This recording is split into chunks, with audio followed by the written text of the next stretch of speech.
Hi guys, today I'm going to be reading you chapter 16 from the Toothpaste Millionaire. This chapter is called Toothpaste 1. Toothpaste 1. That's what the kids at school called our math class the second term of the year. After Rufus really got into the toothpaste business, Mr. Conti picked up several new toothpaste problems every week. Since the class seemed to like working on Rufus's toothpaste problems better than those Mr. Conti thought up, Mr. Conti decided we might as well concentrate on the toothpaste business. By the end of the term, half the class were stockholders in the company. Even Mr. Conti sometimes came down to the factory on Saturday to see how things were going. Hector could hardly believe he was bossing around a math teacher. Hector never finished high school. What was really cool about Toothpaste 1 was that Mr. Conti asked Rufus and me to make up the final exam for the class. That meant Rufus and I would know all the right answers before the test. Mr. Conti told the class that this was not an unfair advantage. He said thinking up the right problems to be answered is often harder than thinking up the right answers. In case you're not crazy about math, maybe I better explain about some of the toothpaste problems we worked on in class. As I mentioned before, math isn't my favorite subject, but I think everybody should take a course in toothpaste. Rufus had the sensible idea of getting the toothpaste straight to the person who wanted to use it. In Toothpaste 1, we figured out the cheapest way of doing this. We figured that it would cost Rufus about 10 cents a tube to mail the toothpaste to a customer. If he mailed 12 tubes at once, the postage would come to only 5 cents to 9 cents a tube, depending on how far we were mailing it. Say an average cost of 7 cents a tube.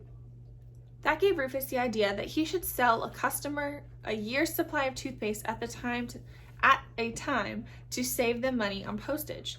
Since a year's supply of our toothpaste didn't cost much more than one tube of the brands you see in stores, our customers could afford to order 12 tubes at once. Sometimes Rufus likes to talk about the good old days when we were putting his toothpaste in jars by hand and delivering it in person on his bike. In those good old days, Rufus could sell toothpaste for 3 cents and still make a profit. When he got into the business, he had to charge 15 cents. Not that Rufus was taking a bigger profit, but there were a few other expenses, such as 7 cents for postage and 4 cents for tubes. Once we'd filled all the tubes I got at the auction, we had to buy tubes like any other toothpaste business. It bothered Rufus that a tube should cost more than the stuff that went in it, but he didn't have time that year to get into making his own tubes. Actually, the cost of the stuff that went into the paste went down from 1 cent to 2 cents once Rufus started buying the ingredients by the ton. But at the same time, he had to add 1 cent to the cost of making the paste for the extra expense of rent and electricity at the plant, and Hector's pay. There was another 1 cent cost that we didn't have when we were making toothpaste in my laundry: advertising. Rufus said that was one cost he shouldn't try to cut down on too much. After all, we couldn't get as many as 1 out of 10 people in the country to switch to toothpaste unless they knew about toothpaste. At first, the only TV advertising we could afford was on local stations. We would advertise one week on a Detroit station, the next in San Diego or Seattle, and the word got around. So these were our expenses per tube. For paste, 1 cent. For tubes, 4 cents. For plant, packaging, Hector, etc., 1 cent. For advertising, 1 cent. Total cost of toothpaste, 7 cents. Plus profit, 1 cent. Plus postage, 7 cents. Rufus's price per tube, 15 cents. After selling toothpaste for 3 cents, 15 cents always seemed a high price to Rufus. He kept telling people in our own commercials that if they wanted to make their own at home and save postage, he would send them the recipe. Quite a few people did write in for the recipe. Rufus did everything he could to keep the cost of toothpaste low.